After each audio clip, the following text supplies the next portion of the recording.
Today, with the first pick, do a little Senior Bowl recap, a few days out from the Senior Bowl conclusion, and we'll do a little look ahead at how these NFL teams in the Super Bowl, 49ers and the Chiefs, were built. I'm Ryan Wilson. That, of course, is Rick Spielman.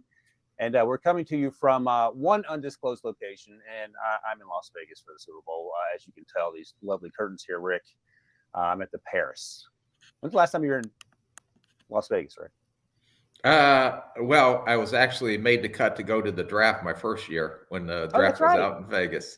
So that was my first assignment for CBS HQ. That is also the last time you wore a tie for CBS Sports HQ, if I recall correctly. Yeah, it was. And I will refuse to wear a tie going forward. And it should have been a harbinger of things to come when you yelled at me on day 3 of the draft to take my tie off, because that's the day. What's that, the working man's day? That's the working man's day. And when I get back from my undisclosed location, there will continue to be numerous island shirts that I will be sporting during this podcast of ours. Nice little segue to Andy Reid, who wore his white shirt last night at opening night. But let's start first at the Senior Bowl. You and I. Okay, right. Before we get started, why didn't you bring our luxurious, over-the-top countdown to how many days until the draft? I'll tell you this, Rick. You were hauling everything else at the Senior Bowl. I was very disappointed you didn't have the draft countdown board. It's not a clock. It's just a handwritten board that we are able to use. I will tell you this. I actually spent way too much time that I'm willing to disclose here fixing up something for the television monitor to have with the first pick and how many days were left so I could flash it on there. But the cords and such didn't reach. So that was an opportunity. I'm glad you got a good laugh out of that. So I thought about it, but it did. The gods weren't in my favor on that one. But thank you. We'll get back to that next week. We'll have the board back before the combine's going to be here before we know it. All right. Started the Senior Bowl. You and I were both there. We saw the practices together, did a few podcasts on location from Hancock Whitney Stadium. Let's talk about some guys that we saw there. These guys practiced, but they didn't play in the actual game Saturday. I was there at the game, and quarterback play was lacking, shall we say. But at the end of the day, let's start here. How much stock do you put in the game if you're an evaluator? It's just to get out there and see some guys in live, hitting situations. During the practice, it's controlled just like it would be in a normal practice. You get a lot of the evaluation done during the practice, especially since there are so many one-on-one opportunities to watch these players, to kind of check the box on what you thought you saw during the season. A lot of the scouts have seen these guys play live during the season.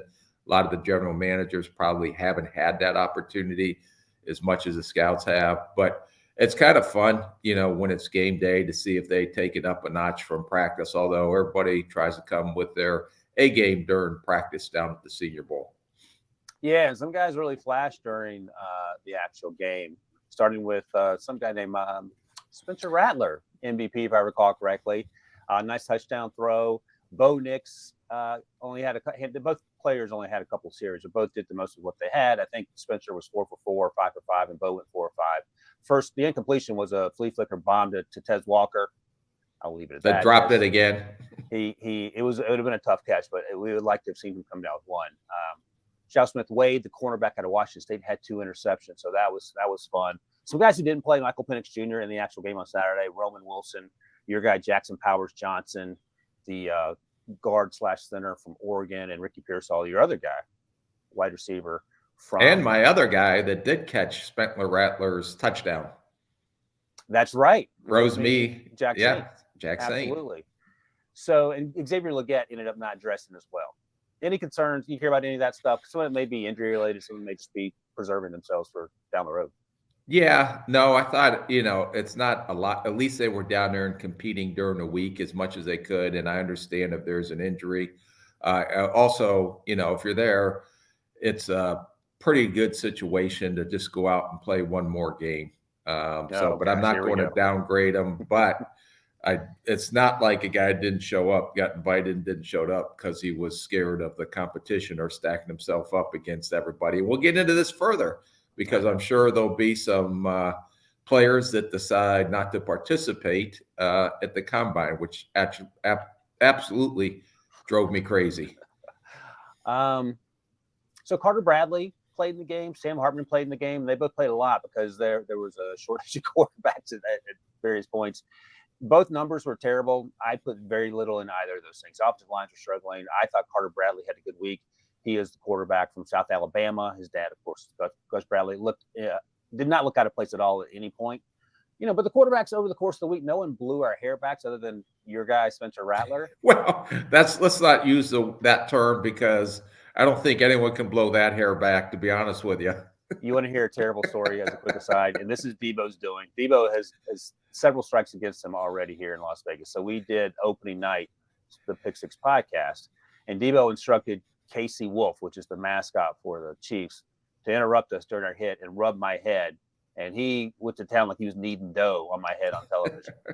And let me just say, I think that costume has been stored in a gym locker for about 3 months, and they had not washed it before he got a hold of my head. So ball people have feelings too, Rick, is what I'm telling you.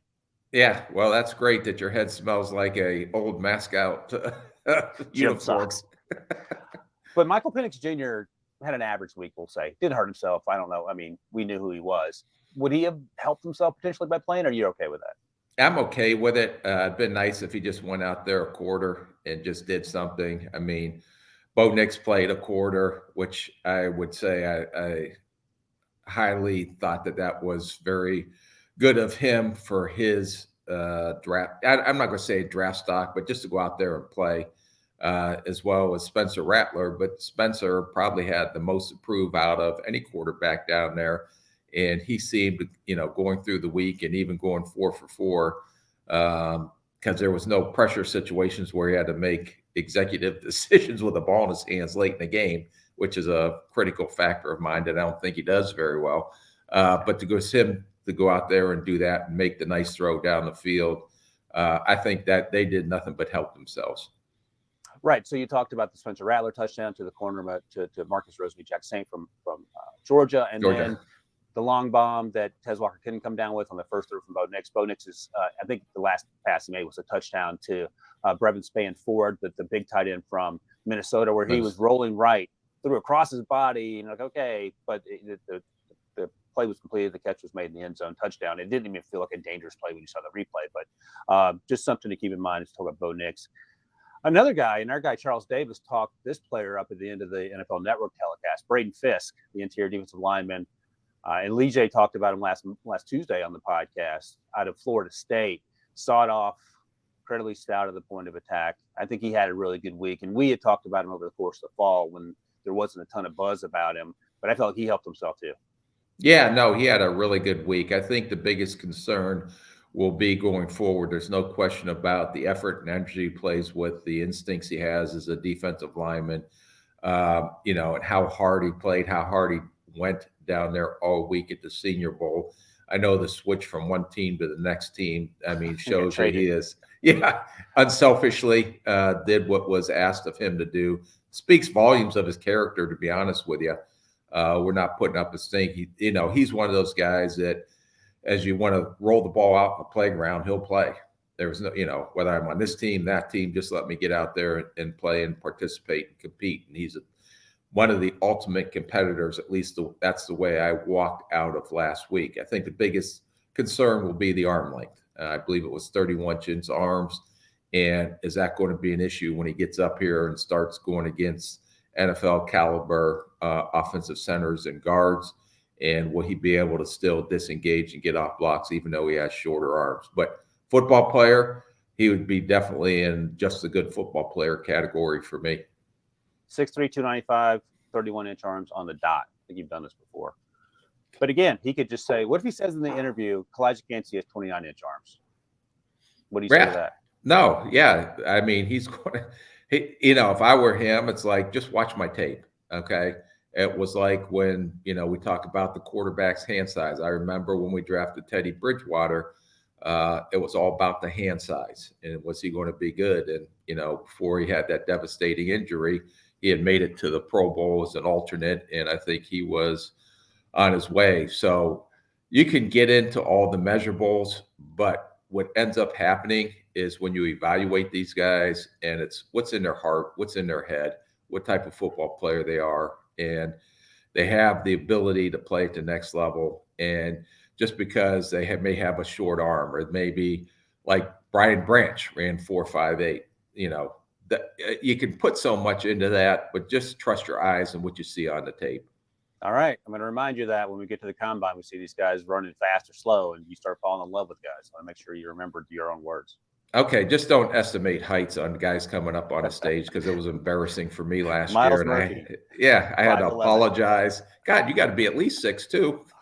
I think I said 6'3", but fair enough. What about Cody Schrader, the running back out of Missouri, transferred from Truman State Division II, I believe, was on no one's radar coming into this season. In fact, Amanda Gare, our colleague, was working sideline for one of the Missouri games. She texted me in the middle of the season, has there been any buzz about Cody Schrader? And I said, zero buzz. He was on none of the sort of the scouting services weren't paying attention to him over the summer. And here he is, fantastic season, one of the best running backs in the SEC. Had a really good week too, I thought. Yeah, no, he is low center of gravity, runs with authority. I don't think he's going to be as fast as Pacheco, but he runs with that type of anger and that type of violence. The thing that surprised me that I didn't know was much coming out of the fall is how well he caught the ball out of the backfield. Yep. And I thought he showed that he can do that. So I still think he's going to be a Saturday guy, in my opinion. But I think someone's going to get a very good football player because of his tenacity and his violence. It's fun to watch him run the ball because he's going to be the hammer more than he's going to be the nail when defenders come up and try to hit him. All right, I'm going to test you on the words that you just spoke a moment ago. What if he runs a 4.39? Well, then he's going to go on Friday. Well, you just said don't read too much into the numbers. I know, but you're talking about a skill guy. So, okay. What if one of your favorite receivers runs a 4.8? Are you going to say, oh, yeah, I'm not going to a Dunze runs a 4.8, which he's not going to do. But you're going to say, okay, I'm still going to take him in the top 10. Just to spite you, I'm going to take him in the top 10. Well, I'm just a scout in the corner, just trying to contribute any way I can. Didn't make it to the Super Bowl, but I can just try to contribute from my undisclosed location. Your undisclosed, your underground bunker. And finally, in terms of the pops, and I should have labeled this pops when we started because we like to do pops or drops. Luke McCaffrey, Christian McCaffrey's brother, obviously Christian's playing in the Super Bowl, and Luke played at Rice. And he had probably the catch of the day, a little one-handed grab. It looked like a little hot route. I can't remember who threw him. I think it was Sam Hartman. Sam Hartman struggled with accuracy, but again, I'm not going to count that too much against him. Great one-handed catch, pulled it in. I thought he had quietly a good week, even though his last name's McCaffrey and everyone knows who his brother is. How about a fun fact that my son JD played with Luke McCaffrey at Nebraska when he was a quarterback. He was a quarterback, right? Yeah. Yeah, and I remember watching him at a quarterback, a little bit inconsistent as a thrower, but such a phenomenal athlete with the ball in his hands. So he ended up transferring out of Nebraska and then went on and became a receiver.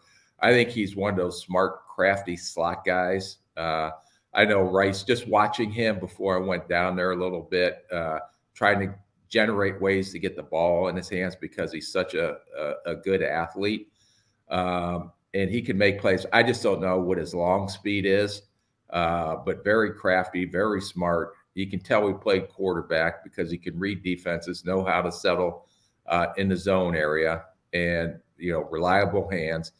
And will make an NFL team and probably be a pretty good NFL player. I don't think he'll be his brother, but I do think that he will be a solid NFL contributor once he gets drafted. I have vague memories of their dad, Ed McCaffrey. Rank, who's the better athlete, Ed or Christian? Oh, Christian by far. All right, what about Ed or Luke? Is that Luke maybe? Yeah, I can't remember. I don't know. The mom's the better athlete. She was a soccer player. She's an athlete too? Yeah, okay. She was a pretty good so soccer they have both player. Pair of genes, and Ed just has one pair. Okay, fair enough. I was just thinking about that because I remember Ed back in the day. I think Ed had the best mustache, so he wins that. All right, let's do some drops too, guys who probably didn't help themselves. Joe Milton, I mentioned Sam Hartman and Carter Bradley struggling. Joe Milton sort of redefined struggling. He threw one of the interceptions to Smith Wade. He threw another one to Evan Williams in the end zone when he tried to throw across his body. I think he was trying to throw to Schrader on that pass attempt. He had rolled right, scrambled, and he could have run if I recall correctly. But the arm strength's there. And one of the things I noticed in the game that we didn't see in practice because it's hard to simulate sometimes, it felt like that if he struggled to get the ball out of his hands. It looked like he was not comfortable with what he was looking at, and then inevitably he would end up running, and that's a recipe for disaster at the next level. Am I reading too much into that, or is that just the same thing we saw in Tennessee? And I had an opportunity to see him live when he played against Alabama this year, and the same thought: the physical tools are there, the athleticism is there, the arm talent is there. Is can he process quick enough? He may be I don't know how he did during the interview process with the teams. I don't know how well he talked football. I'm sure that he was fine in that area, but there's a difference, and I told you in the past where I've made some mistakes, is intelligence and then mental quickness and how quickly he can process. And I just think that if he doesn't see the first guy open, that he doesn't know what to go with the ball, whether he's going to run, can he get to a second or third read, which you're going to have to do at the NFL level. He didn't do it in college. Maybe with all that talent, that's why I believe he was just a one-year starter. 6 year, was he 6 year? Because he transferred a couple times. I know he transferred from Florida to Tennessee and Michigan. Yeah. So there's something missing with this kid, not physically, and maybe he's intelligent when he talks football, but just processing and getting through his reads, and can he get through his progressions? And that showed up in the Senior Bowl again. Right. Physically, he's second to none in terms of the arm strength. I mean, he's throwing lasers out there. Are the concerns compounded because the Senior Bowl defenses are as vanilla as they get? Yes. Okay. Because I mean, you're not seeing Steve Spagnuolo out there. No. Or Mike McDonald, or whoever you want to throw out there. All these great defensive minds out there in the NFL. And we see guys, the Bryce Youngs, who are quick processors, and CJ Stroud, but he had a phenomenal year. But even early, those guys initially struggled. I remember talking about CJ Stroud versus New England in that first preseason game that we evaluated and talked about on the podcast. He looked like a deer in headlights. Unfortunately for me, I just think Joe looks like a deer in headlights, and I haven't seen any improvement yet. And that's what you're looking for. And we still have, I got to do the countdown. I have 80 something days to go. I'd imagine I'll make it official next week when I get back on in the home studio, but 80 days to figure this out. All right, let's talk about another name of a player that I mentioned earlier who didn't have the best. His week I thought was fine. His game was troubling in that if you look at just the scoreline, 7-25 for 69 yards. He also threw an interception. Sam Hartman. But again, unlike Joe Milton, I have a sense for what Sam Hartman can do, and I know what his limitations are. He feels like a middle of the day 3 guy for me in the fall. That hasn't really changed. The only thing that changed is I got to see his hair in person. And again, I thought I was jealous looking at your hair. Sam's got some great hair. But other than the 7-25, and he was just out there behind a porous offensive line, asked to take a ton of reps because I can't remember if Spencer or Bo Nix was on his team, but they only took a few series and they were done. Yeah, no, I thought he was just average, to be honest with you, down at the Senior Bowl, even during the week. He has to be an anticipatory thrower. I don't think he has the same arm talent and velocity as some of the other quarterbacks down there. If he's going to be successful, he's going to have to rely on his smarts and his anticipation and his ability to throw the ball before the receiver gets out of his break, especially with the tight windows in the NFL. He had some good, but he also had some poor games for Notre Dame. And you thought, hey, I'm transferring from Wake Forest. I ran that whatever type of offense Wake Forest does. I threw up all these numbers, and then all of a sudden it gets up to maybe a higher level of competition, more of I would say, NFL type offense that they ran at Notre Dame. And he had his struggles when he didn't have the mesh zone read, whatever things that they did down at Wake Forest, which works great for Wake Forest, but I don't know if it's going to work in the NFL. I wouldn't be surprised. I could see him getting drafted late. I don't think he's a middle of the third day guy. I wouldn't be surprised if he ended later or college free agent. Okay. And I thought he showed me at least that he was a better athlete. He ran better than I thought he did because he had to do that quite a bit in that game.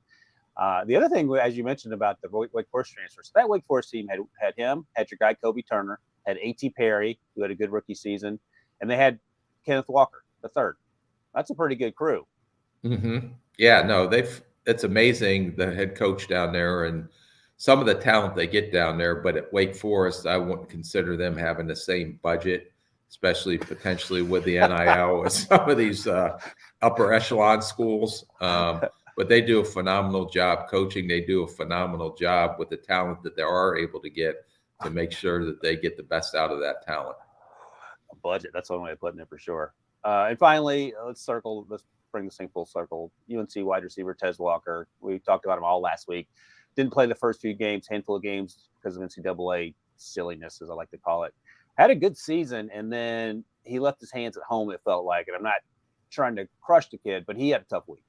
Yeah, no, he struggled catching the ball, and it was almost like he was trying too hard instead of just relaxing.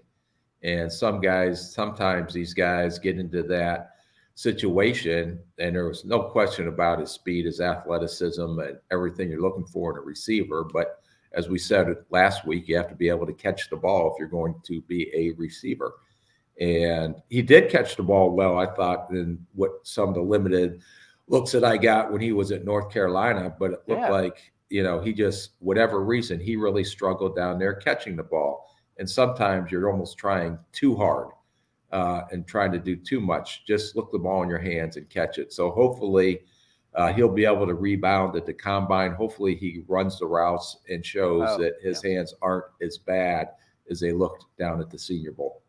And again, the Senior Bowl isn't the end-all be-all. Well, I always talk about our guy Tyson Bagent. It sure did raise a red flag, though, with him. Well, that's the thing. Tyson Bagent had a tough week last year in the Senior Bowl. He did not get drafted, but he certainly had a good start to his rookie season. But you're not helping yourself. You can make things a lot easier by just catching the football, which I thought he did pretty consistently when he was on the field at UNC as well. All right, we're going to take a quick break with Rick. But before we do, stream wall-to-wall coverage with our CBS Sports HQ team of hosts, insiders, and analysts as they tackle the biggest storylines, interview the game's brightest stars, and keep you up to date with the latest betting odds and much more leading up to the best Sunday of the year. All right, right after this, we will talk about, except for Rick. Except for me, yeah. Devo put that in there specifically for you. All right, we'll take a break. We'll come back. We'll talk about how the 49ers and Chiefs were built right after this. After the confetti falls, head on over to CBS Sports Network for exclusive post-game coverage.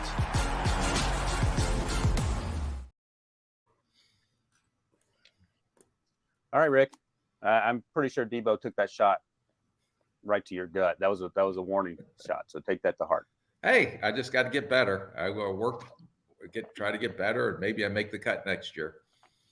As I used to play pickup basketball in college, and I wasn't very good. As one of the guys told me who blocked my shot, don't get mad, get better. So, lesson learned. When I seen you jump, you're not going to get better. Don't get mad. Go work on your degree. Yeah, there we go. That's right. What should I work on? That's what I should have asked them. All right, let's start with the 49ers. Do you have a sense for what John Lynch and Kyle Shanahan are looking for from your days as a GM, or just a general overview of the way they build their team? Because they have misses, Trey Lance, but they hit a lot of home runs, whether it's through the draft or the trades. Christian McCaffrey trade clearly worked out, and they seem to be able to put it all together. The Trent Williams trade. I mean, Chase Young. There was a tweet going around last week during the Lions, 2 weeks ago during the Lions game, where Chase Young showed very minimal effort on, I think, Jahmyr Gibbs' touchdown. But he certainly feels like he was worth the third-round pick. So what's your overall take on their philosophy for the personnel? I think right now that they do a really good job drafting. Everybody has their misses. I've had my misses, but they seem to learn. I know they are looking for specific type of athletes, especially on the offensive side of the ball. But for some of the misses, look at how many great hits they've had, especially with Warner, especially with Greenlaw, some of those guys down the line. But when you look at there, and I was looking at their roster construction, we can go into it a little deeper, is because they were able to trade Trey Lance, because Brock Purdy is under a rookie deal, that there gives them a lot more flexibility to go out and do what they did in free agency this past year, to go sign a Hargrave, to go sign even a Richie James, who we don't even talk about much, but what an impact he's kind of had as a returner and some of the ways that he's contributed on offense. Trent Williams, who they went and traded for. So they do a great job identifying talent and from the veteran standpoint and bringing them into their culture, because they have such a strong culture in that locker room. And they be not always rely on the draft, but rely on supplementing what they do in the draft with some really key acquisitions through trades and free agency. Yeah, Jair Brown, the rookie out of Penn State, safety, he played a ton. I think he got Pro Bowl nod. Did he get All Pro? Like he had No. I was going to say, I was pacing myself there, but he had a really good rookie campaign. Well, he didn't actually end up getting playtime too. Hufanga went on IR. So and I was going to say, Hufanga was a day 3 guy a few years ago who, right, I would imagine, I don't know. I was actually talking to a 49ers defensive coach last night about that. I was trying to figure out why he slipped to day 3. Do you remember that evaluation? Was he too slow, too stiff, something? Because he played like, yeah, what you like to say, was hair on fire. Yeah, no, he plays hard, but it's even Hufanga. Everybody was questioning, are they athletic enough to play out in space? Yeah. But San Francisco does a great job defensively, not putting those guys in situations where they're physically going to be exposed. So whether they're bringing them down in the box, whatever they're doing from a schematic standpoint to highlight their strengths, not their weaknesses. And, when you compared him, I try to compare him to Brisker when he came out. And Brisker had a lot of ball production. Brisker was more athletic, in my opinion. Yeah. That ended up playing pretty good. Has been a really good player for the Chicago Bears. So I looked at him and Brown, and I thought that Brisker was better than Brown, but Brown was a good football player. Debo informs me, as a Penn State alum, that Jair Brown was a rookie All-Pro. So I thought I saw the words by his name, but he's a rookie All-Pro. It's not rookie All-Pro. It's rookie team. All right, you got that, Debo, rookie team. He's still smarting over the ad that you made me read. Debo's kind of grouchy today. Was he up late last night? He was actually up late working last night. He wasn't even having fun. And he got in late the night before. Just so you know, I bought a sandwich, some M&Ms, and a water down at the hotel snack shop. $40. Well, I wish I could find deals like that with some of the places I had to stay over the last couple of weeks. That's true. Look who I'm talking to here. So Debo puts this in the rundown, and you sort of touched on it. The Trey Lance trade. They traded a first-round pick in 21, 22, 23, and a third-rounder in 22. At the time, I probably asked you this. Did you think Mac Jones was going to be the guy on the table at 3? No. Again, you don't go into the hype or all the media smoke screen stuff that's going out there, So I don't know. The only thing that back then that and whether I was right or wrong was that Mac Jones, that he has some similarities to coming out of Alabama, what Cousins did. Right. They're not great athletes, but they're good pocket passers. They are excellent as far as accuracy goes and things like that. And then Mac Jones, whether it's fair or not, just in his situation up in New England with all the different coordinators coming in and not as much talent maybe around him as he had at Alabama. I mean, if you look at the receivers he was throwing at Alabama, they're probably than the receivers he's been throwing at with New England. So, but he has to have some talent around him in order for him to succeed. But, then it gets questioned into some of the decision making he's been producing at New England on what they're doing offensively. So for some reason, and sometimes it just wasn't a great match and it just didn't work out. So maybe he gets in a new environment. Maybe he's better. Who knows? I mean, I don't know if his story is completely told yet or not. But it's told in New England. It's told in New England. But I would say that, they made a mistake on Trey Lance, but then they rebound and hit on Brock Purdy. And let me ask you this: so Brock Purdy, obviously, Mr. Irrelevant, we've talked about to death. Where's this organization if they didn't hit on Brock Purdy? Then they may be struggling. Yeah. They're like I said, they're very talented. They can win. They won and got to the NFC Championship game with Jimmy G at quarterback because they can run the ball, they can play good defense, they can get the ball out of the quarterback's hands quickly to give it to the playmakers, and they got excellent athletes all across the board at all the skill positions that really help a quarterback. And I think it's helped Brock Purdy. Now, Purdy has, exceeded expectations, or he would have went a lot higher in the draft. But would we be talking about Brock Purdy the same way if he was in New England and no, he'd was be up there? Mac Jones. Yeah. So, or in Carolina or wherever. That's right. Yeah. Right. So he got in the perfect situation, and give him credit because he works his tail off and he's gotten better. And he is who he is today, not only because of his work ethic and his intelligence and his processing, but was in the right system at the right place at the right time. It feels like, and I think your point's important. You have to understand. I mean, we have to make clear how much this is on Brock Purdy, the success he's gotten. But just like C.J. Stroud was in a perfect. We didn't know it at the time. Houston seemed like perhaps not a great landing spot, but with Bobby Sloak and D'Amico Ryans and C.J. Stroud did the heavy lifting, but it helped to have a support system. And Kyle Shanahan's offense is certainly a support system, and Brock Purdy has made the most of it, and vice versa. I would even say, look, Sam Darnold's on the team now, and let's say they just happen in another universe, didn't get Brock Purdy and had to roll with Sam Darnold. They're still not as good because Brock Purdy has been that good. I think we had a limited sample size of Sam Darnold playing this year, and he was okay. It wasn't like he looked like the Jets and the Panthers, maybe a little better version of that Sam Darnold. But I don't think they're nearly as good with just plug-and-play QB guy like a Sam Darnold over Brock Purdy. No, but you don't know. I mean, maybe Sam Darnold. I mean, you're speculating, like I'm sure everybody out there is speculating on all this stuff, but you don't know that unless he actually got in there and let's say he got into rhythm and played. But I know that he wasn't better than Brock Purdy, or else he would be starting instead of Brock.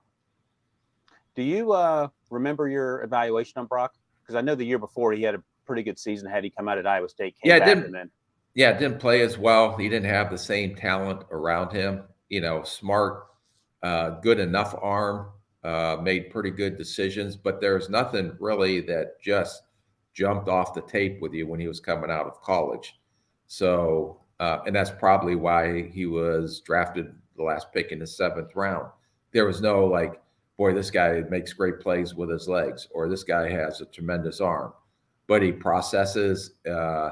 He did a lot of good things, but there was nothing that just you can hang your hat on to say this guy is going to be who we're seeing today when he came out of college. So the Justin Jefferson draft, he was the 5th wide receiver taken. That's always a fun story to tell Debo, because the pick right before was Debo's guy, Jalen Reagor, for the Eagles. And according to Debo's research, there was some speculation that had JJ been gone, Brandon Ayuk might have been a target for the Vikings. And you don't even have to confirm or deny that. But do you remember the evaluation of Ayuk, who was at the Senior Bowl? I remember, but he didn't practice to get a lingering injury. He only ran a 4.5 range, but again, he might be one of the underrated best route runners in the NFL, and he is an important part of what they do. Well, if you remember, he was a JC kid, I believe, ended up at Arizona State, and we spent a lot of time on him. I'll neither confirm nor deny what we were going to do. That's all history now. We can move on in life. But the one thing that there was no question about was his athleticism. He needed some route work, but you can see the burst into and out of his cuts. And he struggled early until, last year and this year is when all of a sudden everything started clicking with him. And that's what you got to be careful with. Some of these guys take time, and it's like now he understands the system, so he can go out there and play fast. I didn't have a question. I thought he played faster than that time speed because it showed up on the Arizona State tape. he reminded me a little bit of Chris Chambers when I watched him because of his long arms, because his ability to catch the ball away from his body. It was just a matter of JC kid that went to Arizona State. I think he was only there a year or maybe two. I can't think remember. That's right. Yep. So there was a lot of raw physical tools to work that with, but it was going to take him time, and it was going to take patience. And now that time and patience has paid off over the last 2 years, and it's going to be interesting with him coming up. And if he does hit the free agent market, is he going to be, because there's a lot of very good receivers in the UFA market this year. T. Higgins, Tyler Boyd, there's, a lot of guys out there. But the question will be with teams is, okay, we're seeing what Ayuk is doing, and he's made some incredible catches. He looks like a number one receiver, but can he be a number one receiver with a team that doesn't have the same offensive weapons all around him, if that makes sense? Yeah, no, absolutely. We saw it. In a sense, we saw it when Antonio Brown left the Steelers and Juju Smith-Schuster was asked to be that guy. The only thing changed was Antonio Brown. So sometimes, are you a number one or are you a number two? In this system, it feels like it's almost interchangeable because of what they do with Debo and even Christian McCaffrey and George Kittle. Let me ask about this. And Debo did a great job of sort of laying out how these rosters were constructed, players drafted by rounds. Fred Warner was a third-round pick out of BYU. He might be top 3 linebacker, maybe even higher. I mean, we could have the Roquan Smith. I don't know if there's a better, linebacker playing right now in the game like he's playing. Maybe Roquan Smith at Baltimore. And he was a major impact when Baltimore made that trade to how their defense elevated since they got him. But you can argue that Warner is the best linebacker in the game right now. He's incredible coming downhill. He's incredible in space. The 49ers don't let you throw the ball in the middle of the field. And that's one of the matchups we had in the Lions game, because the Lions and Ben Johnson like to wear you out in the middle of the field. So that was certainly, it went one way in the first half and then things settled down. But just because he is so rangy, and again, third-round pick, do you remember that evaluation? What was it? Yeah, when he came out of BYU, it was,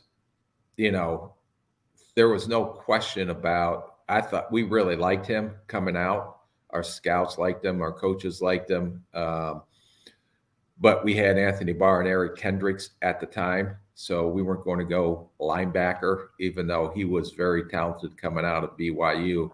I remember how impressive he was through the interview process, how smart he was through the interview process. And he's end up being, like I said, the tone setter for their defense.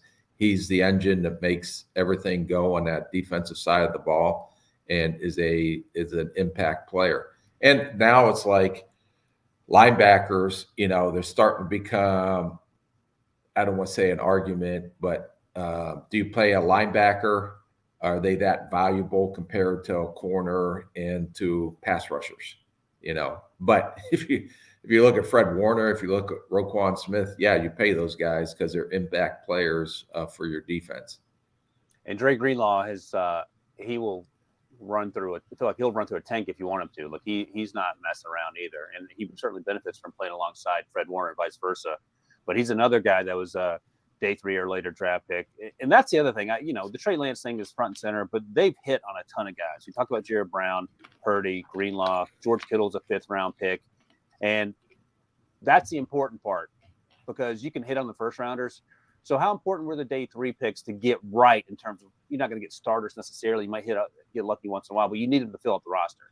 You can't be missing on the day 3 guys. No, those are the guys that we spent just as much time on day 3 as we did on the first and second rounders, because those guys, they may not be ready to go their rookie year, and then you maybe just misjudge that they would be that ready. But Greenlaw, Kittle, all those guys done a phenomenal job on those day 3, because those are your financial cap savers. Those are the guys that you don't have to pay, that are on rookie contracts, that help fill out your roster. And if you can find blue level players in the 3rd day, you're getting great value because you're paying them day 3 money, but they're playing at, first round Pro Bowl level type. We were pretty adamant about trying to really hone in on that third day with our analytics, and I thought our scouts always did a great job in that on that side of it. We have some players that are still playing for Minnesota with it. We're day 3 guys that had major impact. The biggest one probably was Diggs that we got in the 5th round.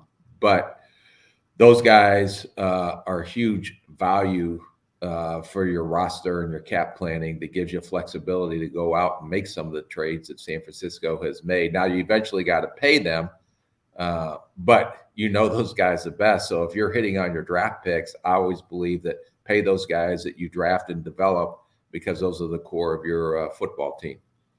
TJ Warren too, another day 3 guy. Yeah, there was Metellus. Josh Metellus is playing very well. KJ Osborne, Cam Bynum. There's some pretty good. Our scouts did a phenomenal job coaches did a phenomenal job trying to identify those guys and end up being pretty good contributors for the Vikings. You deserve some credit too, Rick. No, I'm just a figurehead, just a pretty face like on this scout in the corner, just trying to. Man, you went from figurehead to scout in the corner. What happened? Yeah, the circle of life, it's called. All right, we're gonna take a quick break. When we come back, we'll talk about the Chiefs roster right after this. For me to be able to say that I became a world champion, that's something that you remember forever.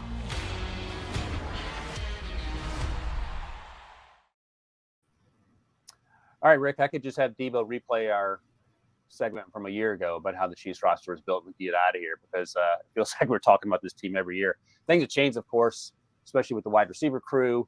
But in general, do you have a sense of what Brett Veach and Andy Reid want to do when they're putting this group together? Yeah, there's no question that they are heavily involved in trying to draft well and then build that team through the draft. And last year when they won the Super Bowl, look at the draft picks that they had. Boy. All the guys on the defensive side of the ball had to come in and start. And Steve and Spags and that whole defensive group did a great job identifying talent and developing it. McDuffie is, I think he's an all-pro the way he's played and how quickly he's come along. And Karlaftis and all the guys that contributed as a rookie. And Karlaftis took another step this year into being a very good football player. I don't think their rookie class had as big of impact this year as they did in previous years, but Kansas City seems to want to spend the money if they do go and dabble in free agency, always up front on the offensive line, whether that's Tooney, whether that is, Taylor, who they signed from Jacksonville this year and gave him a lot of money. So it seems like if they're going to get aggressive and go out and maybe spend some money on free agency, that it's going to be up front on the offensive line. But because of Mahomes, because they had to pay Mahomes, that this is the difference between them and San Francisco, in my opinion. San Francisco still has a flexibility to go out and do a Christian McCaffrey or Chase Young or a Hargrave or those type of guys to come in and have an immediate impact, where Kansas City, now they're paying their quarterback, have to rely on those coaches and those scouts bringing in talent through the draft and relying on them to step in and fill some of the voids that they may lose in free agency. Pacheco, another one. Yeah, that's been outstanding. I was just going to say, they've absolutely crushed it in the draft, which allows you to pay your quarterback like he deserves to be paid. But even going back to 2020, Willie Gay, L'Jarius Sneed, Michael Dana in that draft class, the 21 class, Nick Bolton, Creed Humphrey, Noah Gray's contributor. Trey Smith was drafted in the 6th round because he had some medical concerns, but he's the starting guard, and he's really good. And then you mentioned McDuffie, last year's draft class, Karlaftis. Sky Moore, maybe, I don't want to come to the biggest disappointment, but he has been the least productive so far, and they have hopes for him, certainly. But Brian Cook, before he got hurt, was starting at safety. Josh Williams stepped in from Fayetteville State to play corner. Jalen Watson, the 7th round pick, along with Isaiah Pacheco, both starters last year. And that's uncommon to have 2 7th round picks start for you on both sides of the ball and actually play pretty well. But that's when you get the guys right on day 3, like you were talking about earlier. that's how that works when you have someone like Patrick Mahomes. And then this year, of course, they took Rashee Rice. Jamari Conner played a little bit. Jamari Conner didn't fall in that fumble in the Bills game in the playoffs and almost jumped through the screen. And but he's gotten some run. And then Felix under DK Uzama, he might be on the George Karlaftis pass. You don't need him to dominate year one, the edge rusher at Kansas State. But Rashee Rice has come on and then some. And I don't remember where you were in Rashee, but in Senior Bowl, I didn't love him. Yeah, we talked about him last year, and we were questioning how fast he is because he was in a lot of contested situations. Now, he had great hands, made a lot of catches in contested situations, but probably underestimated the athlete, and the athlete with the ball in his hands after the catch A little bit. was much seen it a lot more than maybe that you've seen in college. But there was no question about his hands and his ability to go up and get the ball. And he struggled early in the season, just like a lot of these rookies. And then all of a sudden, the second half of the season, and now he's hitting it right when Kansas City needs it because they need someone else to throw the ball to besides Kelsey. The other guy that kind of stepped in and did a pretty good job with Donovan Smith got cut by Tampa. Kansas City signed him to play the left tackle because they replaced both tackles this year. But Wani Morris came in and played on the left side and filled in admirably. And I think he's going to be their starting left tackle going forward after this season. We saw him at the Senior Bowl, and we both were impressed with him because there wasn't a lot of Wanya Morris buzz at the time because Anton Harrison was the guy we were talking about. I think Wanya he must played right tackle at Oklahoma. He was the right tackle. Yeah. Yep. And so the fact that he athletic right tackle, and then to identify that athleticism and start developing him on the left side, again, kudos to Brett Veach and that scouts and coaching staff, because that's the most critical piece of all this that we're talking about is that it's not like the old days where scouts will get you the players and you just coach what we get. It has to be a collaborative effort, because everybody's vested in those players when they come in the building. And if you can get the coaches and the scouts to sign off on guys, then they have a chance to have a chance if you were right in your evaluation. So, Patrick Mahomes, we've talked this to death because he's Patrick Mahomes, but that draft class was Mitch Trubisky, was what's his name? Deshaun Watson. And then we had Patrick Mahomes. Do you remember? We've talked about this already numerous times. Caleb Williams is better coming out of college than Patrick Mahomes was. What were the concerns about Patrick? Because when I went back, we talked about this in the fall when we were yelling this year about Caleb holding the ball too long. Patrick got the ball out quickly. And as you noted, he was in the air raid offense with Kingsbury. What were the concerns with Patrick? Was it the transition from the air raid college to what that would look like in the NFL or anything else? Yeah, and he didn't have to play right away. So he was able to sit behind Alex Smith for a year to learn. But it was, you've seen the arm talent, you've seen the athleticism, the off-schedule throws that he made were some incredible throws at Texas Tech. It was just, is that going to translate to the NFL? And if you can, I don't want to say, best way to say, rein in that horse a little bit, because he was a little bit of he didn't mind putting on a Cowboy Joe rodeo show when he was out there at Texas Tech. Show. That's a new one. Mark that one down, Devo. But that's what makes Patrick Mahomes.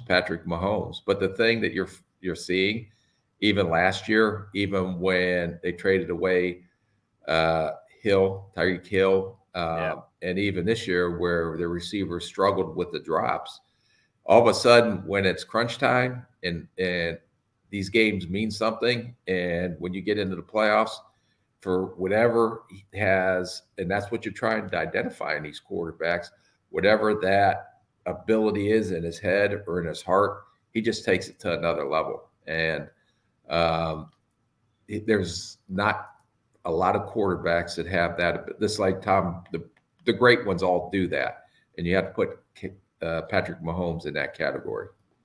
Have you ever looked into a player's eyes or face, saw his face, and you had a sense that this was not going to go well? Like you knew that. Yeah, like every time I look into you and Debo's eyes in this podcast, it's like, oh god. But I mean, you talk about Patrick Mahomes, like okay, I have Andy Reid has nothing to worry about above the neck. But sometimes you have the best athlete on the field who's a head case, and you're not sure how things are going to like. They don't trust. That's the things you try to identify with all the tests, even though those aren't as accurate as you think they are, a la S2 with CJ Stroud. But even last year when I did go to the Super Bowl, we did have CJ Stroud on the set. Was there, you could sense that when you talked to that guy, there was something there when you looked at him in his eyes, and we were interviewing him. Even though we were kidding around with him a little bit, you can tell there was something to that kid, the way he interviewed and the way he was looking at us when we were on the set. One other thing I want to ask you about Patrick Mahomes, and we'll get out of there. You hear it all the time. You talk about the off-schedule throws and the arm angles. Does baseball matter? Is that a good thing that he played baseball, or is that just something we talk about in the media? I think maybe baseball. I don't know. I wish I was smart enough to say that. I mean, you were the minor league baseball guy? I was a backup on my college baseball team. So, yes, I think that's the same description. It did make a difference. You're doing a podcast with me. I didn't win a national title and get to the Hall of Fame, Rick, if that's what you're asking me.